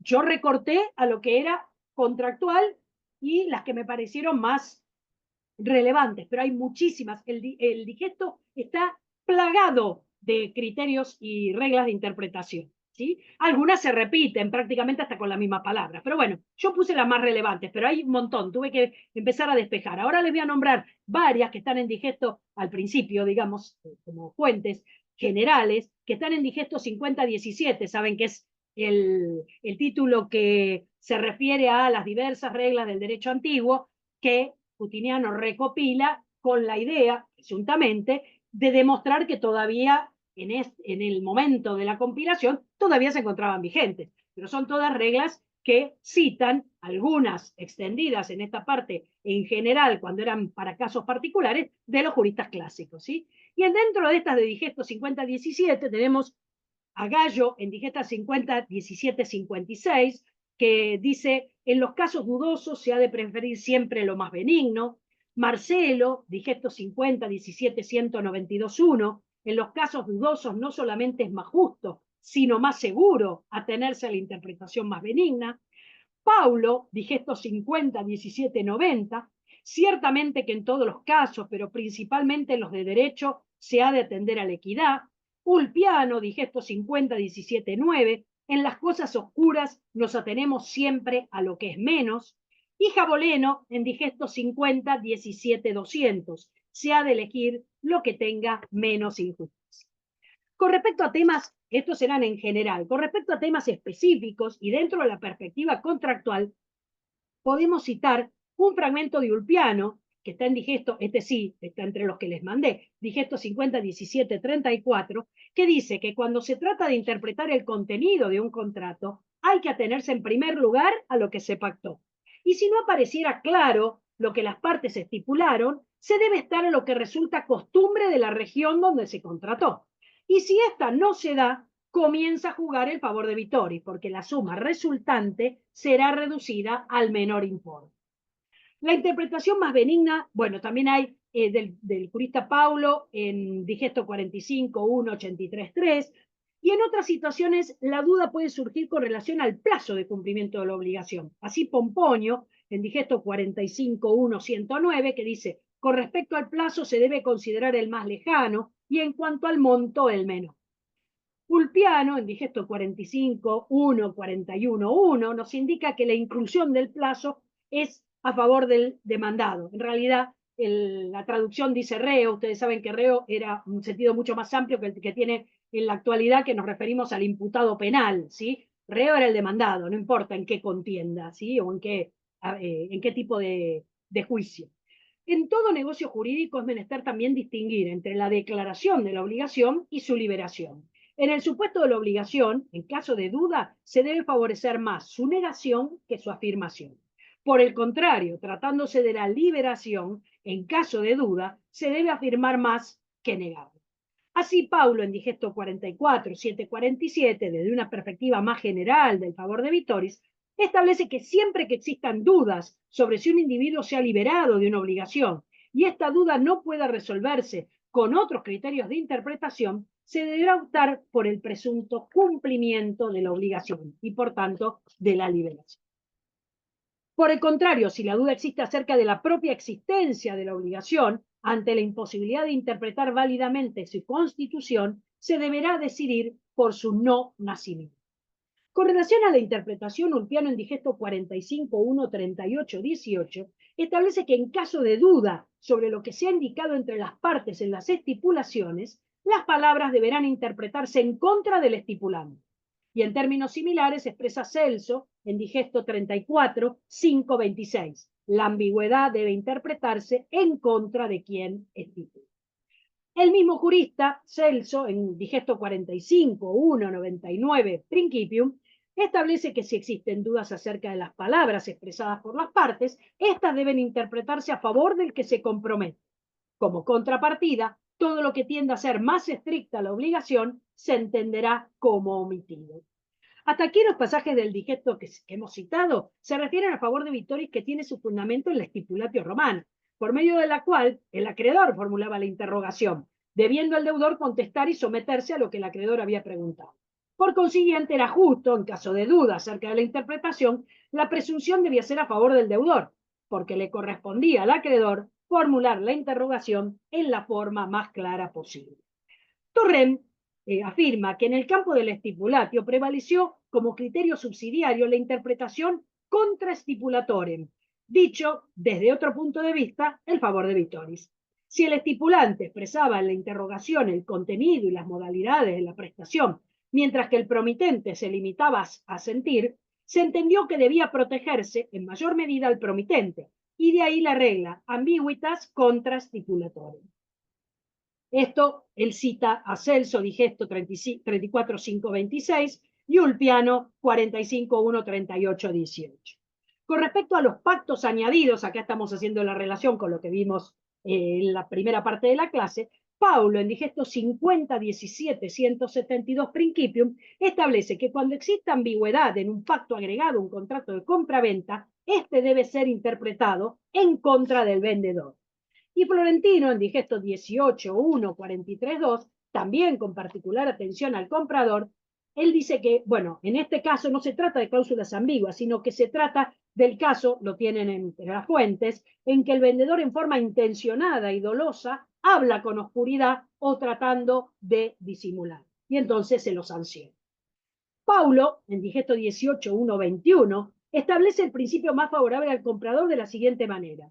Escribió Labión, Paulo muchas veces es muy propenso a tener simpatía, así como Gallo la tiene con la escuela sabiniana, Paulo la tiene con los proculeyanos y siempre lo cita Labión.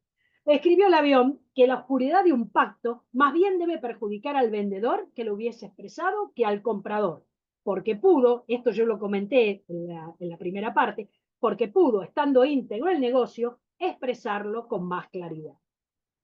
Estas citas se refieren específicamente a la compraventa, mientras que Papiniano, en Digesto 2.14.39, que también lo tienen en las fuentes que mandé, se pronuncia genéricamente en la interpretación que sea más favorable a la parte que yo sostengo que es la considerada más débil, estableciendo que un pacto oscuro o ambiguo perjudica al vendedor y al que arrendó, en cuya potestad estuvo consignar más claramente la ley del contrato. En síntesis, se reconoce como la parte más débil del contrato aquella que deba hacer la entrega de la suma de dinero, sea el caso de compraventa o de la locación. Y como tal, el favor de Vitoris tiende a protegerlo.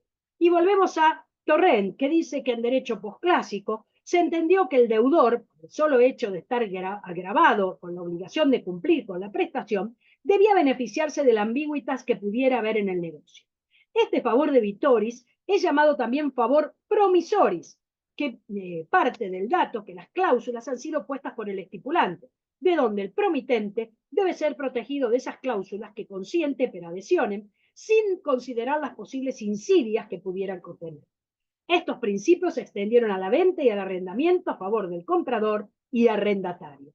Y él cita Ulpiano, Digesto, que ya lo vimos, 45.1.38.18, Pomponio, 18.1.33, y Paulo, también lo vimos, 50.17.172, y sobre todo Papiniano, Digesto 2.14.31.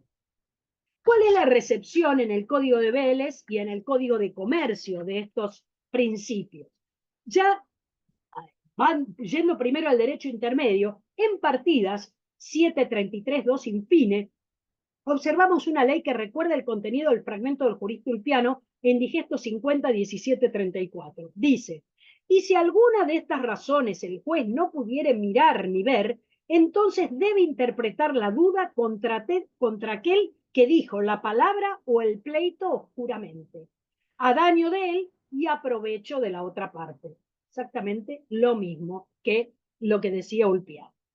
En el derecho argentino encontrábamos el favor de Vitoris consagrado expresamente en el Código de Comercio, en el artículo 218, inciso 7, que se refería a la interpretación a favor del deudor en el sentido de la liberación.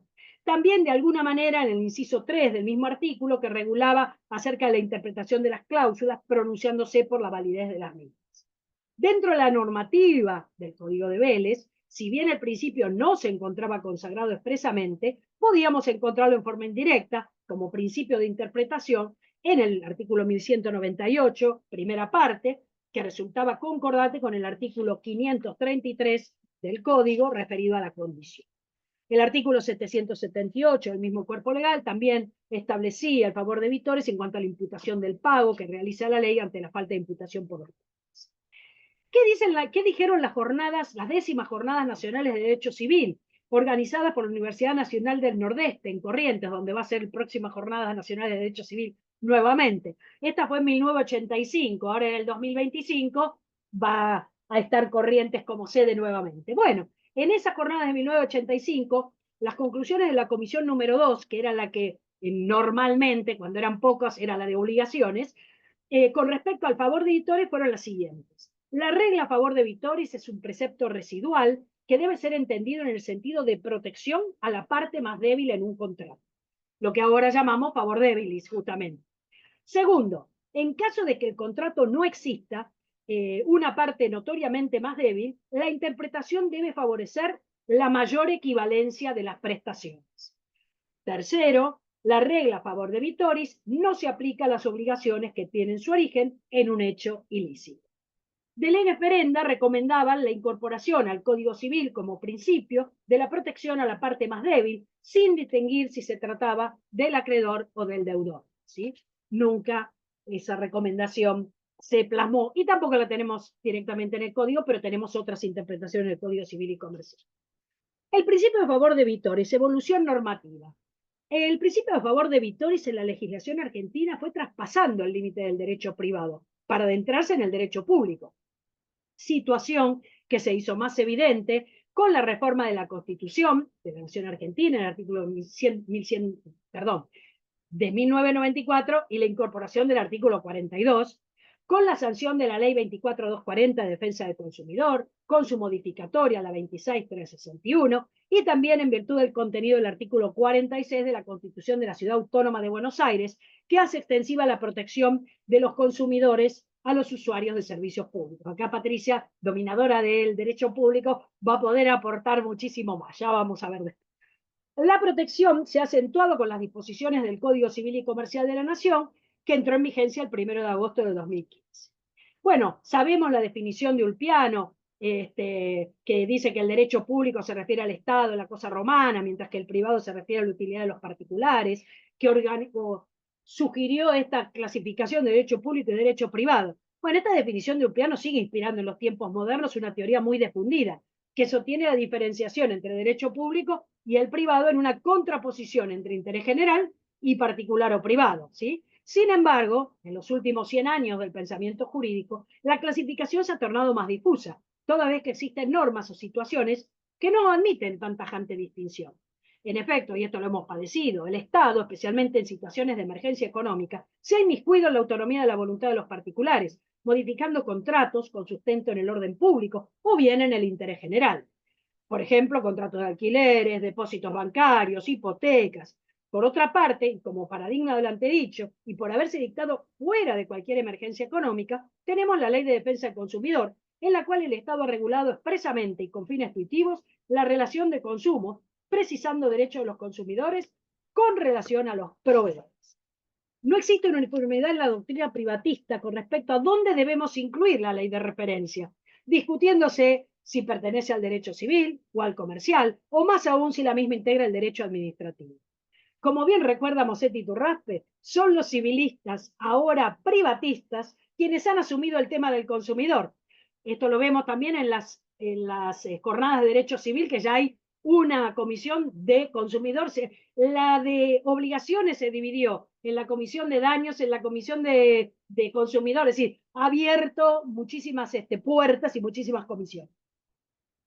Son los civilistas ahora y los privatistas quienes han asumido el tema del consumidor. Los comercialistas, al menos mayoritariamente, lo han dejado de lado, entendiendo que su lealtad es con el proveedor o comerciante. La circunstancia antedicha, como veremos, no resulta menor, toda vez que posee relación con la jurisdicción y competencia para resolver conflictos en los contratos de consumo, por ejemplo, ¿sí? Bueno, vamos primero a la Ley de Defensa del Consumidor. Esto es muy rápido, no es un análisis extensivo, porque si no, no nos daría el tiempo y ustedes van a tener ganas de cortar en algún momento, pero sí ver algunas cositas, ¿sí? La Ley de Defensa del Consumidor, la 24240, fue sancionada en 1993. El criterio restrictivo impuesto por la Ley 24240 en relación al concepto de consumidor o usuario, limitándolo exclusivamente al ámbito de la contratación, fue motivo de críticas de gran parte de la doctrina especializada. Estas críticas se fundaban en el hecho que el virtual daño resultante de la mera introducción de productos o servicios en el mercado o el producido por la exhibición de una publicidad desleal cuando era ocasionado a quienes no hubiesen contratado a título oneroso, les imposibilitaba adquirir la categoría de consumidor y por tanto ejercer un reclamo basado en la mencionada norma, lo que resultaba perjudicial para el damnificado. Este principio se reafirma en el artículo 25, incorporado por la ley 26.361, que amplía la defensa de los usuarios de servicios públicos y dice que en caso de duda sobre la normativa aplicable, resultará la más favorable para el consumidor. La reforma de la Constitución de 1994. La posterior reforma de la Constitución Nacional, voy en orden cronológico, ¿no? Al artículo 42, establece una noción mucho más amplia de consumidor y usuario, abarcando el ámbito contractual y el extracontractual, al hablar en forma genérica de relación de consumo, otorgándole a aquellos el derecho a la protección de su salud, seguridad, intereses económicos y a una información adecuada y veraz, a la libertad de elección y a condiciones de trato equitativas y dignas. Así, la reforma modificó la sustancia liberal de la Constitución originaria de 1853 e incluyó los derechos denominados como de tercera generación, como la protección del medio ambiente y el derecho al desarrollo. En lo que nos interesa, la protección del consumidor comprende los derechos patrimoniales, como el de no sufrir daño, los intereses económicos, la libertad de elección, el trato equitativo, y los derechos personales, la protección de la salud, la seguridad de no sufrir menoscabo en aquella o en la vida. Del texto expreso del artículo 42, podemos enumerar entonces aquellos principios fundantes que deben regir la relación de consumo, a saber, protección de su salud, seguridad e intereses económicos, información adecuada y veraz, libertad de elección, condiciones de trato equitativo y digno y educación para el consumo. La reforma de la Ley de Defensa del Consumidor, los principios de fondo. La finalidad de la norma tiende a que se brinde al consumidor todo el conocimiento necesario para que su elección no se encuentre brisada de error, manifestándose las virtudes y potenciales defectos del producto o servicio ofrecido con relación a otros de similares características. Dentro de esto encontramos el principio de no discriminación, el artículo 8 bis, que este artículo se establece el principio de no discriminación entre consumidores nacionales o extranjeros, debiendo cualquier excepción a dicho principio ser autorizada por la autoridad de aplicación en razones de interés debidamente fundadas. Principios de interpretación, estos son los que más nos interesan para el tema, cláusulas abusivas, artículos 3, 37 a 39 de la Ley de Defensa del Consumidor. Las cláusulas abusivas son definidas como aquellas que, insertas en el marco de un contrato predispuesto por el proveedor o impuestas por éste a lo largo de la ejecución del contrato, menoscaben los derechos que la ley le reconoce al consumidor y o cualquier otra que afecte el equilibrio de las prestaciones. El artículo 37 de la Ley de Defensa del Consumidor posee directivas de interpretación que se dirigen al juez y son las siguientes. Validez del contrato. El contrato se mantiene su validez salvo en la cláusula calificada de abusiva y que se tendrá por no convenida. Interpretación. La interpretación deberá hacerse en el sentido más favorable al consumidor y cuando existan dudas sobre los alcances de la obligación, se hará a favor de la menos gravosa. Violación del deber de buena fe en la etapa precontractual. Cuando exista una violación al deber de buena fe en la etapa precontractual o durante su ejecución o viole el deber de información, el consumidor tendrá derecho a demandar la nulidad del contrato o la de una o más cláusulas. Otro principio, principio de orden público, artículo 65 de la Ley de Defensa del Consumidor. Podemos destacar que el legislador ha tomado la decisión de técnica legislativa de considerar al denominado Estatuto del Consumidor con carácter de orden público. En el ámbito local y de conformidad con las previsiones antes citadas, la Constitución de la Ciudad Autónoma de Buenos Aires, sancionada en 1997, ha previsto en el artículo 46 que la ciudad garantiza la defensa de los consumidores y usuarios de bienes y servicios en su relación de consumo contra la distorsión de los mercados y el control de los monopolios que los afecten, protege la salud, la seguridad y el patrimonio de los consumidores y usuarios, asegurándoles trato equitativo, libertad de elección, acceso a la información transparente, adecuada y veraz y oportuna, y sanciona los mensajes publicitarios que distorsionen su voluntad de compra mediante técnicas que la ley determine como inadecuadas. Ejerce poder de policía en materia de consumo de todos los bienes y servicios comercializados en la ciudad, en especial en seguridad alimentaria y de medicamentos. La cláusula constitucional entonces coloca en cabeza de los órganos políticos de la ciudad la protección de los derechos de los consumidores y usuarios, Nótese expresamente que el artículo 80 de la Suprema Ley Local, en su inciso 2, apartado G, determina la obligación de legislar en materia de comercialización, de abastecimiento y de defensa del usuario y del consumidor. Patricia, que es conciliadora de consumo en la ciudad, nos va a poder ilustrar largamente de ese tema, si tenemos tiempo. En síntesis, las modificaciones a la Ley 24.240, planteadas mediante la Ley 26.361, intentan plasmar con aciertos y errores el resultado de la experiencia copiada tras 15 años de su aplicación, receptando los avances doctrinarios y fundamentalmente jurisprudenciales, con la intención de dar una respuesta adecuada a las nuevas realidades económicas. Asimismo, con la nueva redacción del artículo primero que establece la presente ley tiene por objeto la defensa del consumidor o usuario, entendiéndose por tal a toda persona física o jurídica que adquiere o utiliza bienes o servicios, se incorpora el término bienes a los efectos de incluir distintos objetos a las relaciones de consumo, a saber, objetos materiales e inmateriales susceptibles de tener un valor, es decir, cosas muebles o inmuebles, derechos patrimoniales, los servicios, entre otros. En el sentido de lo expuesto precedentemente, es menester resaltar que se incorporan como objeto de protección a los contratos a título gratuito, eliminando el requisito de la onerosidad. Todavía está tibio. Bueno, seguimos. El nuevo Código Civil y Comercial de la Nación. Ahora vamos a hacer algunas referencias. En primer lugar, me gusta algo, no sé si se habrá arrepentido, pero cuando fue sancionado el Código, Vítolo, ahora el director de la Inspección General de Justicia, dijo que el código era un código en construcción, que no unificaba el derecho civil con el comercial. Es bueno siempre guardar las manifestaciones, porque yo supongo que ahora no debe tener la misma idea, pero bueno, lo dijo. Dijo que no unificaba las normas, sino que contiene normas que son de derecho civil y normas que son de derecho comercial. Y agrega, tendremos que identificar cuáles son las normas mercantiles, cuáles son las normas civiles y tendremos que buscar la interpretación a los nuevos órdenes de prelación que el Código establece en materia normativa. Bueno, creo que hasta el momento no lo ha hecho. El Código dispone... no, Viviana que tenía el micrófono abierto.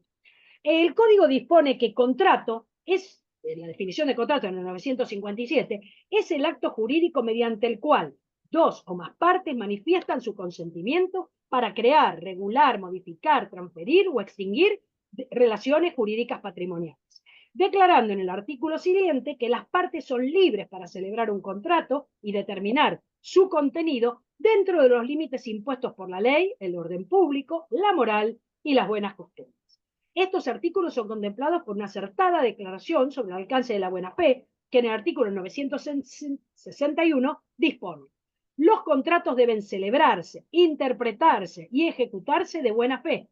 Obligan no solo a lo que está formalmente expresado, sino a todas las consecuencias que puedan considerarse comprendidas en ella, con los alcances a los que razonablemente se habría obligado un contratante cuidadoso y previsor. Pero el código, sus redactores, conscientes tal vez de la dificultad o acuciados por el tiempo, han contemplado una respuesta general, en virtud de la cual pasan a mano de los jueces, que en principio son alertados que no tienen facultades para modificar las estipulaciones de los contratos, lo que está en línea con los contratos clásicos, hoy denominados paritarios, para agregar, excepto que sea a pedido de una de las partes, o cuando lo autoriza la ley, o de oficio, cuando se afecta de modo manifiesto el orden público. Por ende, los jueces son los que, como intérpretes finales del orden público, y también cuando éste queda afectado en forma manifiesta, aún de oficio pueden cambiar las estipulaciones de los contratos, no solo de los contratos paritarios, sino tener por no escritas cláusulas abusivas o interpretar cláusulas ambiguas contra el predispuesto. Estas facultades judiciales se potencian cuando los contratos son de adhesión, que el Código Civil y Comercial, a diferencia del proyecto de 1998, comprende no solo a los contratos a los que una parte adhiere sin discutir, sino también aquellos en los que sus cláusulas generalmente han sido unilateralmente predispuestas por la otra, agregando el código o por un tercero, sin que el adherente haya participado en su redacción. El artículo 988 dispone que para este tipo de contratos no deben tenerse por escrita las cláusulas que desnaturalicen las obligaciones del predisponente, las que importan renuncia o restricción a los derechos del adherente o amplían los derechos del predisponente que resultan de normas supletorias, y las que por su contenido, redacción o presentación no son razonablemente previsibles. Con respecto a la interpretación, se ha mantenido una redacción similar al artículo 1198, primer párrafo del Código Velezano, en el artículo 1061 que les comenté hace un rato.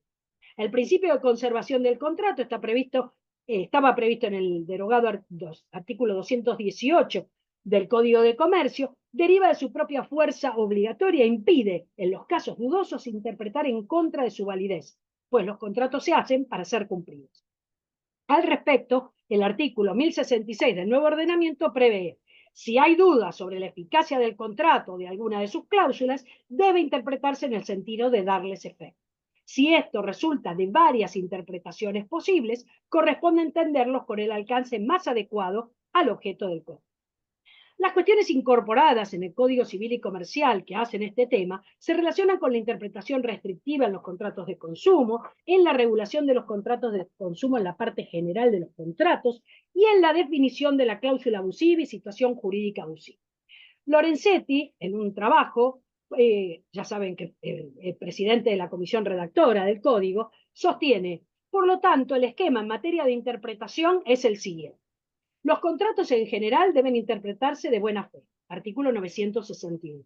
Los contratos celebrados por adhesión a cláusulas generales predispuestas tienen un régimen especial, artículo 987.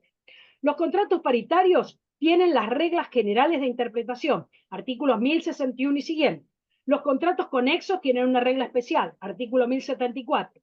Los contratos de consumo tienen sus propias normas, artículos 1094 y siguientes. Con respecto a la interpretación restrictiva, el jurista sostiene que hay que atenerse a la naturaleza y finalidad del contrato. Por otra parte, el artículo 1062 del Código Civil y Comercial dispone: interpretación restrictiva. Cuando por disposición legal o convencional se establece expresamente una interpretación restrictiva, debe estarse la literalidad de los términos utilizados al manifestar la voluntad. Este artículo no es aplicable a las obligaciones del predisponente y del proveedor en los contratos por adhesión y en los de consumo, respectivamente. El Código establece en el artículo 1063 significado de las palabras. Las palabras empleadas en el contrato deben entenderse en el sentido que se les da en el uso general, excepto que tengan un significado específico que surja de la ley, del acuerdo de las partes o de los usos y prácticas del lugar de celebración, conforme a los criterios dispuestos para la integración del contrato.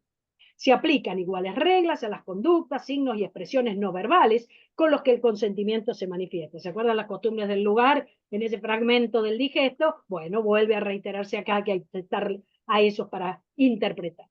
En materia de integración del contrato, en el artículo 964 se dice: el contenido del contrato se integra con las normas indisponibles que se aplican en sustitución de las cláusulas incompatibles con ellas, las normas supletorias y los usos y prácticas del lugar de celebración en cuanto sean aplicables, porque hayan sido declarados obligatorios por las partes, porque sean ampliamente conocidos y regularmente observados en el ámbito que se celebra el contrato, excepto que su aplicación sea irrazonable.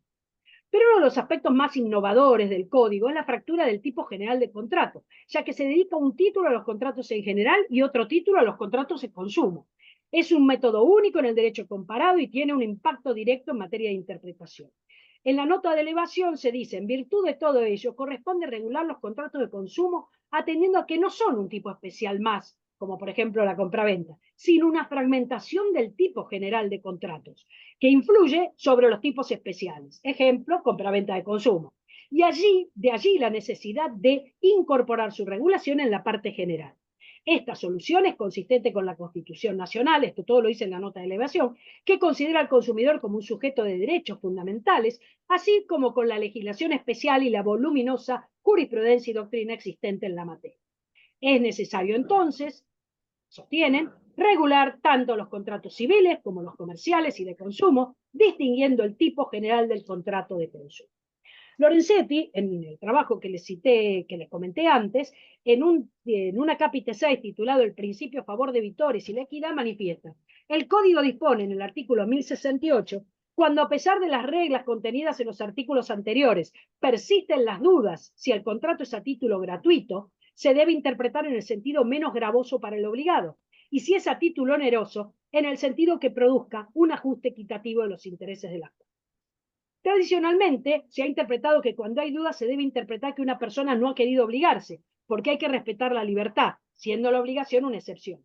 Pero esta razón en el régimen anterior se decía que en caso de duda las cláusulas ambiguas deben interpretarse siempre en favor del deudor, o sea, en el sentido de su liberación, como decía el artículo 218 del Código de Comercio, inciso 7. En la actual norma se hace una distinción entre los contratos a título gratuito y los onerosos.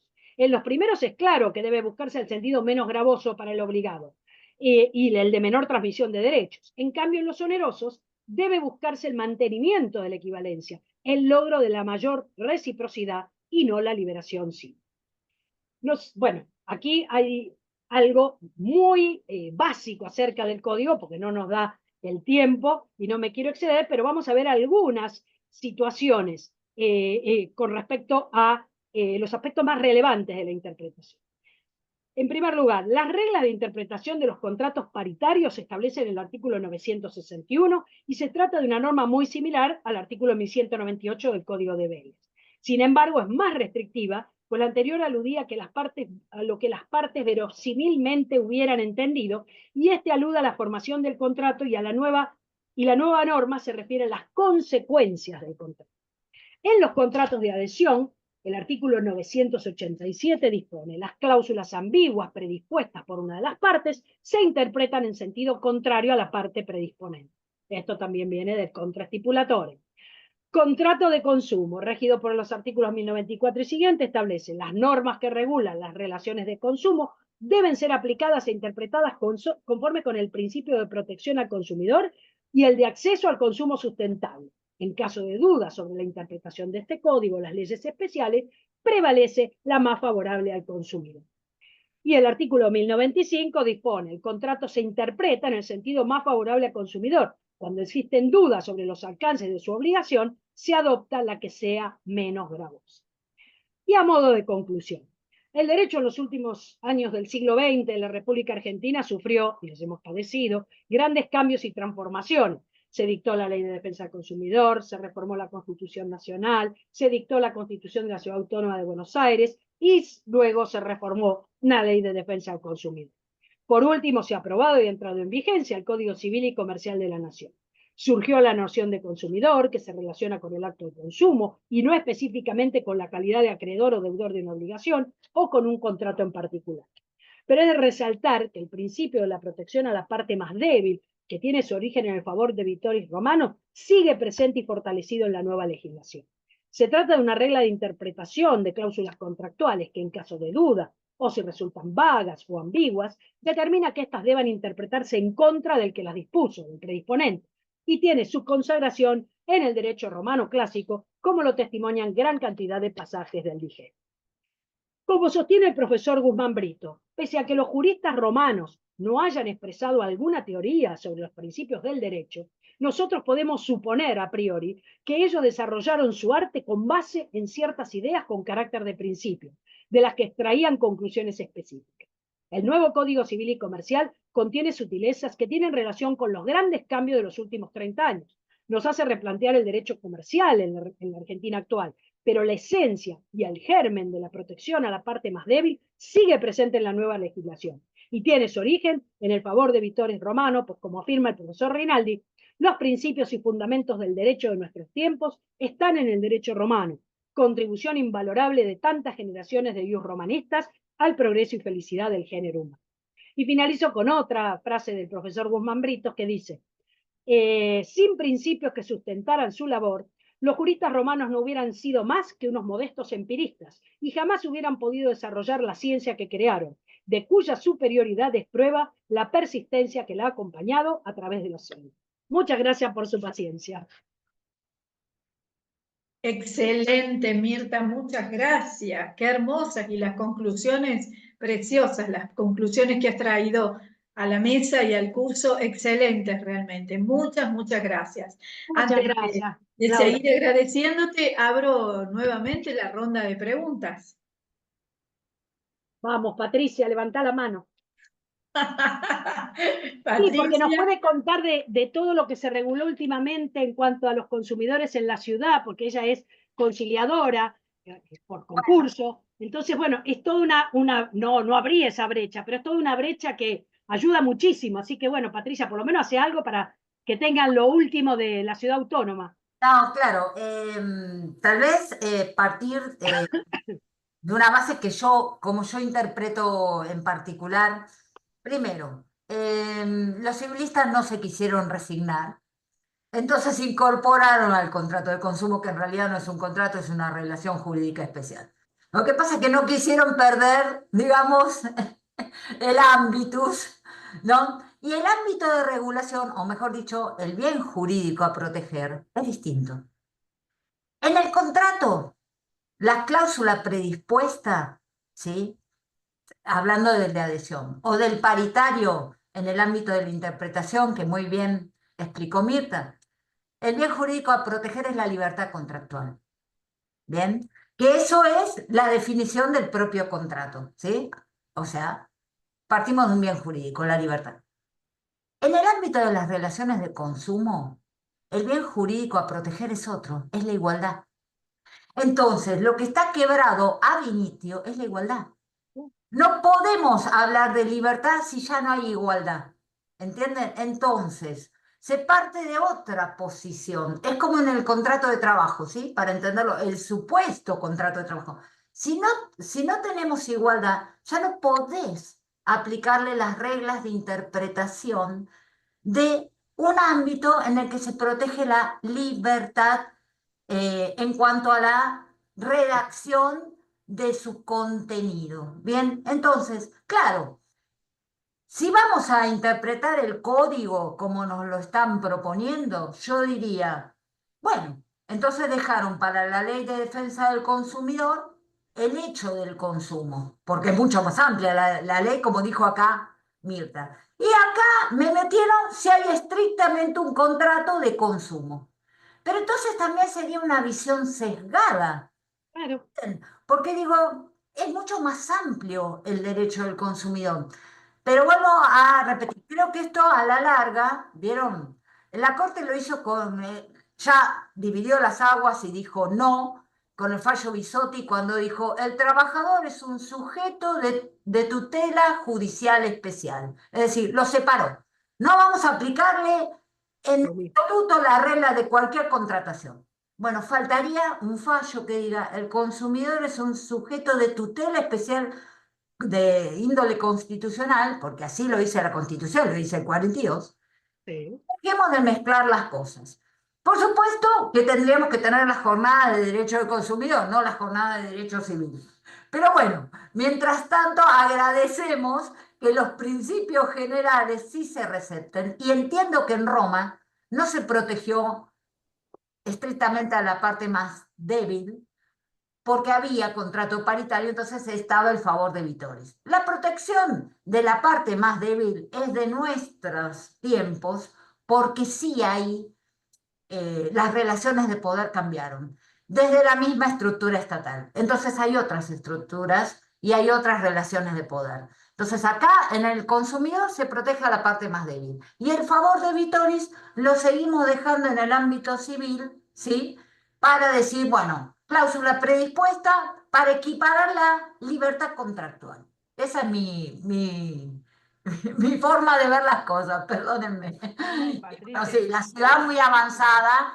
Recomiendo la plataforma Mi Reclamo, por favor. La ciudad muy, porque ahora parece que el COPREC lo van a disolver, no sé, están ahí levantando banderas, en la pero Ah, ciudad ¿sí? autónoma, sí, sí, en la porque no ciudad funciona. autónoma, Patricia, ¿no? Estás hablando específicamente de Cava.